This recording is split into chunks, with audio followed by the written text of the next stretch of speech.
كوكالو ريبن إسرائيل أيا متكو ريبن إسرائيل كدل بالدين كن درهم كن دينار العقد هنكو أما هي حديث كنا سوا صحيح هنكو أما هي أيا مرخاتية مرقاس الإلهي بنو مرق أبو كيري كفى بالله شهيد أبو كيري مرقاس ورمتاس ورم هداد دي ما تتهدنا والدين وياني أيا نرى على العقد دي كفى بالله وكيلا إلهي بن الراعي ويقا وكيل بودي مرقاس والله ورمتا lacagtii buu u dhiibay way kala qorteen maalintuu lacagta keenayo labada nin waxay ku kala nool yihiin laba qar oo jasiirad badda u dhaxaysa maalintii kan deynka loo soo celinayay dhinaca buu soo joogsaday kii kalena qarkii kaluu joogaa doontii uu raaci lahaa maalintaa maysan iman buu rasuulku yidhi sallallahu alayhi wasallam kolkay gabalku sii dhacay hadeetoole doon ma jirto wax la raaca ma jirto ayuu qori intuu soo qaaday ayuu dilaaciyay warqad buu ku qoray yaa rab badda adaa abuuray dhulkii cirka adaa abuuray makhluuqa adaa abuuray walaalkayga muslimka maalinta lacagta uu ideyminayay marag buu ii weydiistay markhaati adaan kaa dhigto uu ku qancay wakiil buu ii weydiistay adaan kaa dhigto uu ku qancay ilaahu maanta aniguna waa aniga imid baddii markab iyo doon ayaan waayo la kulmi waaye ilaahu addoonka ammaanada iga gaarsiin buu adaa loo dhaxeeyay warqadii buu ku duuduubay qorigii buu dhex geliyay maraka lagu duuduubay badii buu ku tuuray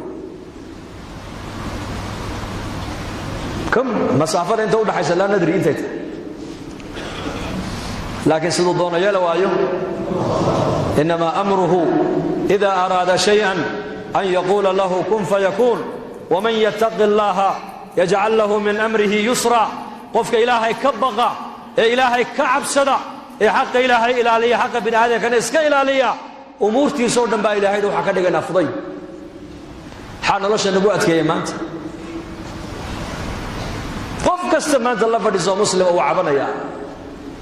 madaxdu way cabanayaan oo shacabka ka cabanayaan shacabka muslimiintu way cabanayaan madaxdooda ka cabanayaan aabuhu uu cabanaya inanku ka cabanaya inanku uu cabanaya abihi buu ka cabanaya inantu way cabanaysaa hooyadeed bay ka cabanaysaa jaarku ka cabanaya qaraabadu qaraabaday ka cabanaysaa qof kasta waraysa waa kaase wuxuu ku leeyahay xaqayga baa iga maqan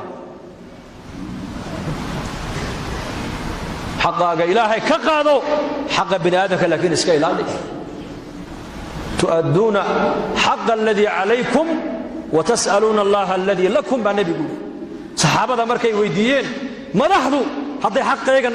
hadday xaqayga qaataan abalka waran markaa buu nebigu xaqay nagu leeyihiin ininku u gudo iska ilaaliya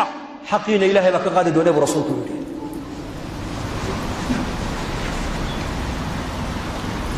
laakiin inuu xaqa iska ilaaliyo halka u yimiday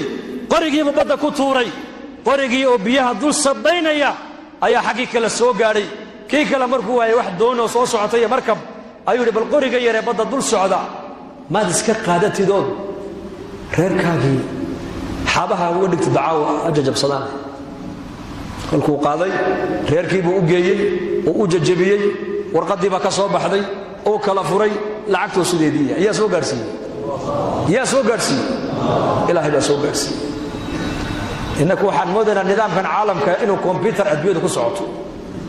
waxay adduunyadu dowladda sameeyeen caalamka nidaamka ilaahay buu ku socdaa una ku socon jiray una ku socon doonaa